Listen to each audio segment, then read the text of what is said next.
Welcome back friends. నా పేరు దేవేంద్ర. మీరు చూస్తున్న డెవలపర్ దేవేంద్ర ఛానల్. ఫ్రెండ్స్, మనం ఇప్పుడు దాకా కామెంట్స్ అంటే ఏంటో తెలుసుకున్నాం, ఫర్ లూప్స్ తెలుసుకున్నాం, వైల్ లూప్స్ తెలుసుకున్నాం. ఇప్పుడు నుంచి మనం ఏం తెలుసుకుందాం అంటే ఇన్పుట్స్ తెలుసుకుందాం. ఏంటి ఇన్పుట్? ఇప్పుడు దాకా మనం ఎంతసేపు మనం ప్రోగ్రామర్ సైడే వర్క్ చేసాం, అంటే యూజర్ సైడ్ మనం వర్క్ చేయాలా అంటే మనమే ఒక వేరియబుల్ తీసుకుని మనమే ఆ వేరియబుల్తో చాలా రకరకాల ఆపరేషన్స్ చేయడం, దాన్ని క్యాపిటల్ లెటర్స్గా మార్చడం, స్మాల్ లెటర్స్గా మార్చడం, అంటే అన్ని మనమే చేసుకున్నాం. ఎవరితో ఇంటరాక్షన్ అనేది లేదు ఇక్కడ. బట్ ఇప్పుడు నుంచి ఏంటంటే మనకు ఒక ఇంటరాక్షన్ అనేది ఉంటుంది. ఇక్కడ ఏం చేస్తామంటే మనకి యూజర్ దగ్గర ఇన్పుట్ తీసుకుని ఆ వచ్చిన ఇన్పుట్తో మనం చాలా వర్క్ అనేది చేస్తాం.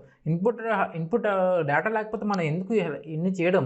డేటా ఉంటేనే కదా మనం ఎన్ని ఆపరేషన్స్ చేసినా కానీ, ఎన్ని రకాలు వేసినా కానీ. ఇప్పుడు ఫేస్బుక్ కానీ, ఇన్స్టాగ్రామ్ కానీ చాలా డేటా మన దగ్గర తీసుకుంటున్నాయి. ఒక అకౌంట్ క్రియేట్ చేయాలంటే మన నేమ్ తీసుకుంటుంది, మన ఏజ్ తీసుకుంటుంది, మన కంప్లీట్ డీటెయిల్స్ అన్నీ అవి తీసుకుంటున్నాయి. ఎందుకంటే మన డీటెయిల్స్ అన్నీ వాళ్ళ దగ్గర ఉంటే మనకు నచ్చిన కంటెంట్ మనకి వాళ్ళు ఇవ్వగలుగుతారు కాబట్టి. అలాగే మనం ఇన్పుట్ తీసుకోవడం ఎలాగో తెలుసుకుందాం.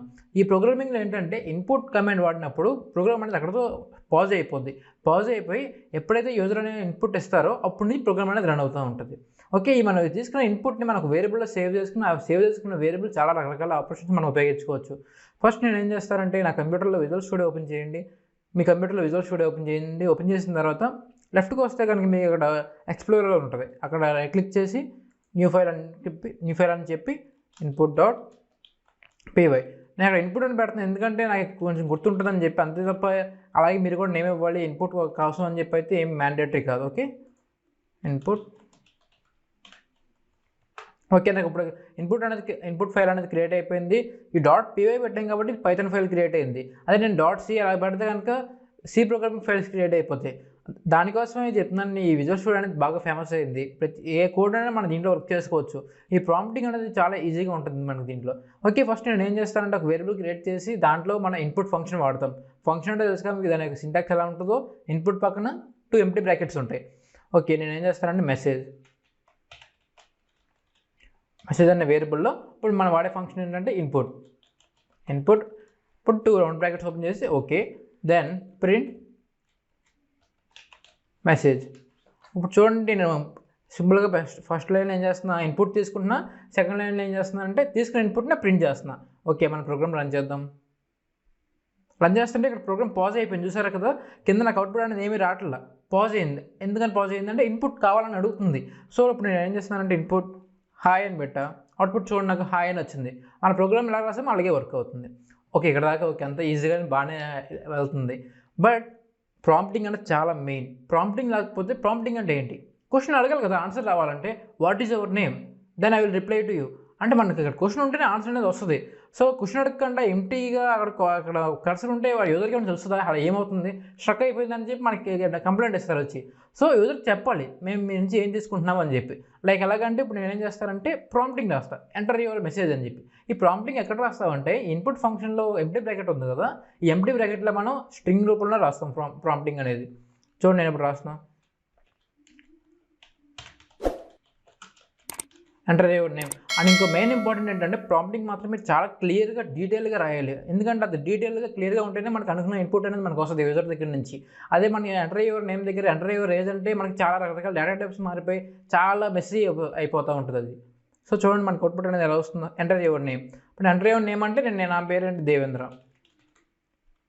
ఎంటర్ చేయగానే దేవేంద్ర అనేది ప్రింట్ అయింది. చూసారు కదా, మనకి ఇక్కడ ఇన్పుట్ అనేది ఎలా తీసుకుని అవుట్పుట్ అనేది మనకి ఎంత బాగా ఇస్తుందో. ఓకే, మనకి ఇన్పుట్ వాడడం వచ్చింది, ఇన్పుట్ తీసుకున్న దాన్ని ప్రింట్ చేయడం వచ్చింది. ఫస్ట్ అసలు మనం ఇన్పుట్ అనేది ఏ డేటా టైప్లో ఉంటుందో చెక్ చేద్దాం.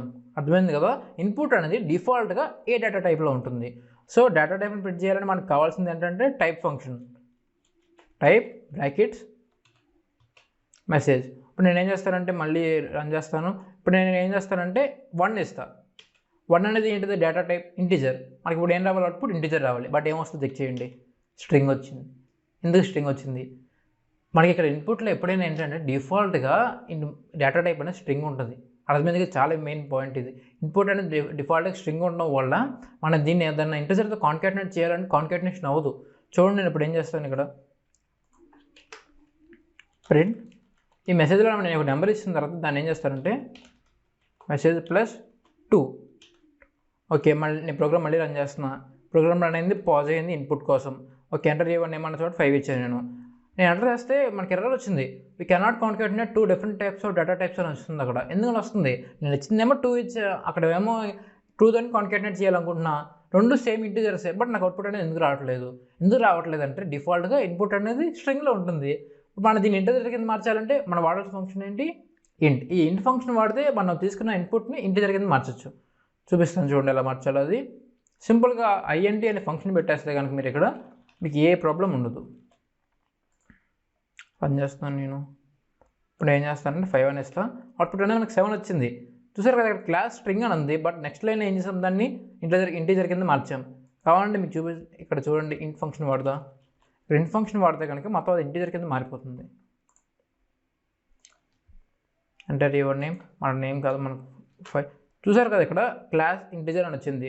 ఓకే, ఈ ఇంటీజర్, ఈ ఎస్టీఆర్, ఈ ఐఎన్టీ, ఈ ఫ్లోట్ అనే 3 ఫంక్షన్స్ వాడితే మన డేటా టైప్ని షిఫ్ట్ చేయొచ్చు ఒక దాంట్లో నుంచి ఇంకో దాంట్లోకి. అలాగే మీరు స్ట్రింగ్ని ఇంటీజర్ కింద మార్చచ్చు అంటే కుదరదు. ఇంటీజర్ని స్ట్రింగ్ కింద మార్చచ్చు, ఫ్లోట్ని స్ట్రింగ్ కింద మార్చచ్చు. అర్థమైంది కదా మీకు? సో మన నెక్స్ట్ పాయింట్ ఏంటంటే, ఈ ఇన్పుట్ తీసుకుంటున్నాం కదా, ఇన్పుట్ తీసుకుంటున్నప్పుడు డేటా టైప్ అనేది మనకి యూజర్ ఎలా ఇస్తే అలాగే మనకు కావాలి. అంటే ప్రతిసారి మనకి ఎలా తెలుస్తుంది యూజర్ 1 ఇస్తున్నాడు, 2 ఇస్తున్నాడు, 3 ఇస్తున్నాడు. మనకి ఏది ఇచ్చినా కానీ మనం డీల్ చేయగలిగే ఫంక్షన్ అనేది మనకు కావాలి. సో మనం ఏం చేస్తామంటే అలా ఒక ఫంక్షన్ తీసుకొచ్చుకుంటున్నాం, అదే ఆ ఫంక్షన్ పేరు ఇవాల్యుయేషన్. ఈ వాల్ అంటాం దాన్ని, ఈవిఏఎల్. ఈ ఇవాల్యుయేషన్ అనే ఫంక్షన్ ఏం చేస్తుంది అంటే మనకు వచ్చిన ఇన్పుట్ని ఇవాల్యుయేట్ చేస్తుంది, ఇది దేనికి రిలేటెడ్గా ఉందని చెప్పి. ఇంటీజర్ ఇస్తే అవుట్పుట్ ఆటోమేటిక్గా ఇంటీజర్ వస్తుంది, మన స్ట్రింగ్ ఇస్తే స్ట్రింగ్, ఫ్లోట్ ఇస్తే ఫ్లోట్, అలా మనం ఏ డేటా టైప్ ఇస్తే దానికి తగ్గట్టుగా మోల్డ్ అయిపోతుంది. మనకి ఇలాంటి ప్రాబ్లమ్స్ అనేవి రావు. సో ఇవాళ అనే ఫంక్షన్ నేను ఎక్కడ వాడతానంటే ఇన్పుట్ దగ్గరే వాడతాను. చూడండి, ఇవాళని పెట్టి బ్రాకెట్స్ ఓపెన్ చేసి బ్రాకెట్స్ క్లోజ్ చేసాను. ఇక్కడ నేను ఏం చేస్తానంటే లైన్ నెంబర్ 3 ఇలాగే ఓకే, ఇంటీజర్ అనే ఫంక్షన్ తీసేస్తాను. ఇక్కడ ఇంకా స్క్వేర్ బ్రాకెట్, ఇంకా రౌండ్ బ్రాకెట్ ఉంది. ఇప్పుడు అవుట్పుట్ చూద్దాం మనం ఎలాగ వస్తుందో. మనకి ఎంటర్ యువర్ నేమ్ ఉంది, ఎంటర్ అయ్యే నెంబర్ అని చెప్దాం. ప్రాంప్టింగ్ నీట్గా ఇవ్వాలి మనం. ఎంటర్ అయ్యే నెంబర్ చూడండి, మీకు సారీ ఎక్కడ మనకి ఎర్రర్ అనేది వచ్చింది.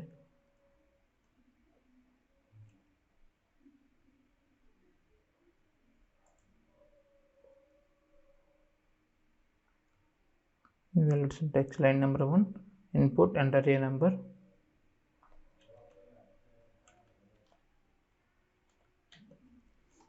Type message integer.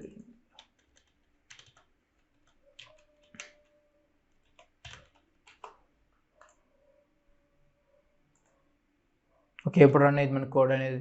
చూద్దాం ఇప్పుడు. ఎంటర్ అయ్యే నెంబర్ ఉంది, నేను 5 అనే నెంబర్ ఎంటర్ చేస్తే చూసారు కదా, 5 అనేది ఇంటీజర్, 7 అని వచ్చింది. 5 + 2 7. మళ్ళీ రన్ చేద్దాం దీన్ని. మళ్ళీ రన్ చేస్తున్నా. నేను ఇప్పుడు ఒక ఆల్ఫాబెట్ ఇస్తున్నా, కే అని ఆల్ఫాబెట్ ఇస్తున్నా. చూడండి, మనకి ఇక్కడ ఏమొచ్చింది, కే అనేది స్ట్రింగ్ అని వచ్చింది.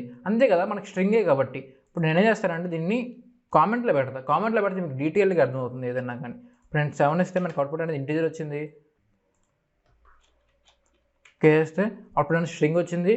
మళ్ళీ రన్ చేస్తే నేను ఇప్పుడు ఏం చేస్తానంటే 2.0 అంట, అవుట్పుట్ అనేది ఫ్లోట్ వచ్చింది. చూసారు కదా, మనకి అలా రకరకాలుగా మనకి డేటా అనేది మారుతుందో. సో మనకి ఇలా చేయడం వల్ల మనకి మెయిన్లీ ఇంపార్టెంట్ ఏంటంటే ఎలా డేటా టైప్ని డీల్ చేయగలుగుతుంది. ఏ డేటా టైప్ అని ఇస్తున్నా కానీ, ఎలా ఏ టైప్ వచ్చినా కానీ మనం ఈజీగా డీల్ చేసుకోవచ్చు దీంతో. ఫ్రెండ్స్, మనం ఇప్పుడు ఏం చేద్దామంటే ఇన్పుట్ తీసుకుందాం యూజర్ దగ్గర నుంచి, చిన్న బాటిల్ అంటే చేద్దాం. ఎలాగంటే ఒక పర్సన్ అనేది ఓట్ వేయడానికి ఎలిజిబిలిటీయా లేదా, he can vote or not, అంటే ఒక అతను ఓటు వేయగలడా లేడా. అంటే ఓటు వేయాలంటే మనకు మెయిన్లీ మనకు కావాల్సిన క్రైటీరియా తన యొక్క ఏజ్. మనం ఏం చేస్తామంటే ఏజ్ని ఇన్పుట్ తీసుకుంటాం. ఏజ్ ఇన్పుట్ తీసుకున్న తర్వాత తన ఏజ్ 18 కన్నా ఎక్కువ ఉంటే ఓటు ఎలిజిబిలిటీ ఉంటుంది, 18 కన్నా తక్కువ ఉంటే ఓటు ఎలిజిబిలిటీ ఉండదు, 18తో ఎక్కువ ఉంటే ఇంకా 1 year ఆగాలని చెప్పి మనం ప్రాంప్టింగ్ ఇవ్వాలి. సో ఇవన్నీ చేయాలంటే మనకు కావాల్సిన ఫస్ట్ కండిషన్స్. ఫస్ట్ మీరు ఎప్పుడైనా కానీ ప్రాబ్లమ్ని అనలైజ్ చేసుకోండి. అనలైజ్ చేసుకున్న తర్వాత మీకు ఈజీగా ప్రాబ్లమ్ ఏం డీల్ చేస్తారో మీకు తెలిసిపోతుంది. ఏదైనా మీకు ప్రాబ్లం వచ్చినా కానీ ముందు ప్రోగ్రామింగ్ ఓపెన్ చేయొద్దు. ముందు ఆ ప్రాబ్లమ్ని అనలైజ్ చేసి ఓకే కండిషన్స్ ఇవి ఒక క్లియర్ కట్ వ్యూకి వచ్చిన తర్వాత అప్పుడు మీ ఐడియాలీకి వెళ్ళండి. ఓకే, సో మనకి టాస్క్ ఏంటి, whether a person is eligible for vote or not, అంటే తను ఓట్ వేయగలడా లేడా అని చెప్పి. అంటే మనకు 3 కండిషన్లు ఉన్నాయి. 18 కన్నా ఎక్కువ ఉంటే వేయచ్చు, 18కి ఈక్వల్ ఉన్నా కుదరదు, 18 లెస్ దెన్ ఉన్నా కుదరదు. సో మనం ఈ 3 కండిషన్స్ వాడాలి. అలా వాడాలంటే మనం ఏం చేద్దాం చూడండి. ఇక్కడ ఫస్ట్ మనం యూజర్ దగ్గర నుంచి ఇన్పుట్ తీసుకోవాలి. సో ఈ మెసేజ్ అనేది ఇన్పుట్, ఆ యూజర్ అనేది మనకి ఏజ్ అనేది ఇన్పుట్లో ఇస్తాడు. ఇప్పుడు నేను ఏం చేస్తున్నాం, ఇఫ్ మెసేజ్ ఒక ఏజ్ అనేది మనం పెట్టుకుందాం. ఇక్కడ ఏజ్ అనేది పెట్టి మనకి ఏజ్ అనేది అంత 18 కన్నా ఎక్కువ ఉండాలి. So message greater than 18, age then print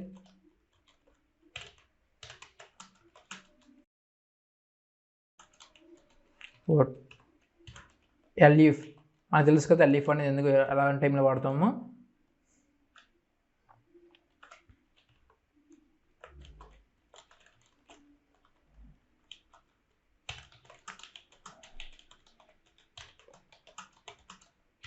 for word అలాగా ఎల్స్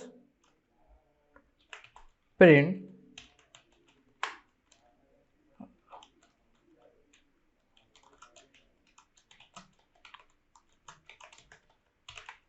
వన్ ఇయర్ ఆగాలని చెప్పి. ముందు మనం ఎక్కడ ఏం చేద్దామంటే ప్రోగ్రామ్ని అవుట్పుట్ తీసుకురావద్దు, ప్రోగ్రామ్ని అనలైజ్ చేద్దాం. ఫస్ట్ చూస్తే కనుక మీరు ఫస్ట్ లైన్లో నేను యూజర్ దగ్గర నుంచి ఇన్పుట్ తీసుకున్నాను. ఆ ఇన్పుట్ తీసుకున్న తర్వాత అదొక వేరియబుల్ స్టోర్ చేసా. ఆ వేరియబుల్ ఏంటి మెసేజ్. ఇప్పుడు మన మెసేజ్లో ఏదో ఒక ఇన్పుట్ ఉంది. తర్వాత ఏంటంటే ఒక ఏజ్ అని మనకి క్రైటీరియా పెట్టాను. దీన్ని ఏమంటామంటే మనం థ్రెషోల్డ్ అనొచ్చు, ఒక థ్రెషోల్డ్ అని పెట్టుకోవచ్చు. ఈ ఏజ్ మనకి థ్రెషోల్డ్ లిమిట్. సో ఇప్పుడు నేనేం చేశానంటే 3 కండిషన్స్ వాడా. అదే ఇఫ్, ఎల్ఇఫ్, ఎల్స్. ఈ 3 మనకి చైన్ ఉంటుంది కదా, ఆ చైన్ వాడాను నేను. ఇప్పుడు ఇఫ్ పక్కన కండిషన్ పెట్టాలి కదా, అదేం కండిషన్ పెట్టాను నేను. మెసేజ్ అనేది 18 యూజర్ ఇన్పుట్ అనేది 18 కన్నా ఎక్కువ ఉంటే ఓటుకి ఎలిజిబుల్ అవుతారు. అది 18 కన్నా తక్కువ ఉంటే ఎలిజిబుల్ అవ్వరు. ఈ 2 కండిషన్స్ తప్పితే ఇంక మనకు ఉండే కండిషన్ ఏంటి, 18తో ఈక్వల్ అవడమే కదా. ఎప్పుడైనా మీకు చెప్తున్నాను నేను, ఎల్స్ కండిషన్ దగ్గర ఎప్పుడు కండిషన్ పెట్టక్కర్లా. ఆ ఇఫ్, ఎల్ఇఫ్ దగ్గర ఉన్న కండిషన్ ఫెయిల్ అయితే ఉన్న కండిషన్ మన ఎల్స్ దగ్గర వాడుకుంటుంది. అర్థమైంది కదా. మీకు ఇంకా 3వ కండిషన్ కూడా ఉందంటే అప్పుడు ఇంకా ఎల్ఇఫ్ పెట్టుకోండి సరిపోతుంది. నాకు ఇక్కడ ఉన్న 3 కండిషన్సే కాబట్టి నేను ఎల్స్ పెట్టుకున్నాను. ఓకే, నేను ఇప్పుడు ఏం చేస్తానంటే దీన్ని రన్ చేస్తా. దానికన్నా ముందు ఇంకొచ్చిన పాయింట్ ఏంటంటే ఇక్కడ ప్రాంప్టింగ్ చేసినప్పుడు ఒక స్పేస్ బార్ అనేది ఇవ్వండి. ఎందుకంటే మీకు యూజర్ ఇచ్చే ఇన్పుట్ అనేది మీరు అడిగిన క్వశ్చన్లో కలిసిపోకూడదు కదా. సో నేను రన్ చేస్తున్న ప్రోగ్రామ్ని enter a number, for suppose ఒక 30 years అనుకోండి. ఎంటర్ చేయగానే యువర్ ఎలిజిబుల్ ఫర్ ఓట్. చూసారు కదా మనకి అవుట్పుట్ అనేది ఎంత బాగా వచ్చిందో. మళ్ళీ రన్ చేసేద్దాం. ఇప్పుడు ఫర్ సపోజ్ ఒక 16 years అనుకోండి, your not eligible for vote. అంటే మన చిన్న సాఫ్ట్వేర్ లాంటి చేసినట్టు చెప్పాలంటే. దీనికే మనం యూఐ మొత్తం డిజైన్ చేస్తే కనుక మనకి వచ్చిన యాప్ చేసి దీనికి ఇన్పుట్ ఇచ్చి మనకి eligible for vote, not eligible for vote అని అడగచ్చు. ఇంకోటి చేస్తాను చూడండి మళ్ళీ. ఇప్పుడు 18కి ఈక్వల్ అయితే ఏమంటుంది, sorry you need to wait a year. చూసారు కదా మనకి ఇక్కడ 3 messages అనేవి వచ్చినాయి. 3 ఇన్పుట్స్ ఇచ్చాం, 3 messages అనేవి వచ్చినాయి. ఇన్పుట్ ఇంటరాక్షన్ అంటే చాలా ఇంపార్టెంట్ మనకి, ఎందుకంటే యూజర్ మీద మొత్తం డిపెండ్ అయి ఉంటుంది. మీరు చూస్తే కనుక మనకి రీసెంట్గా ఆరోగ్య సేతు అనే యాప్ వచ్చింది. ఆ యాప్లో వస్తే మనం రిజిస్టర్ అవ్వాలంటే మనం చాలా అడుగుతుంది. మీకు సిమ్టమ్స్ ఏమైనా ఉన్నాయా, అది ఇది బోల్డ్ అని అడుగుతుంది. అవన్నీ మన ఇన్పుట్ ఫార్మేట్లోనే ఉంటాయి. అలా ఇన్పుట్ తీసుకుని కండిషన్స్ ఉంటాయి. ఏమని, ఇఫ్ తనకి జ్వరం ఎక్కువ ఉంటే తనకి కోవిడ్ పాజిటివ్నెస్ ఇంత ఉందని. అలా చాలా వరకు మన యూజర్ దగ్గర నుంచి ఇన్పుట్ తీసుకుని అలాంటి అయింది. నెక్స్ట్ వీడియోలో మీకు కావాలంటే కనుక అలాంటి వీడియో నేను మీకు పోస్ట్ చేస్తాను. ఓకే ఫ్రెండ్స్, ఈ వీడియోలో మీరు ఇన్పుట్ అనేది ఎలా తీసుకోవాలో చూసారు. ఆ తీసుకున్న ఇన్పుట్ని మనం ఎలా ఆపరేషన్ చేయాలి, ఆ డేటా టైప్ని ఎలా కన్వర్ట్ చేయాలో చూసారు. ఈ వీడియో కానీ మీకు నచ్చినట్లయితే లైక్ చేయండి, షేర్ చేయండి, సబ్స్క్రైబ్ చేయండి. అలాగే లాస్ట్లో క్విజ్ క్వశ్చన్ ఉంటుంది, ఆన్సర్ చేయడం మాత్రం మర్చిపోవద్దు. Thank you.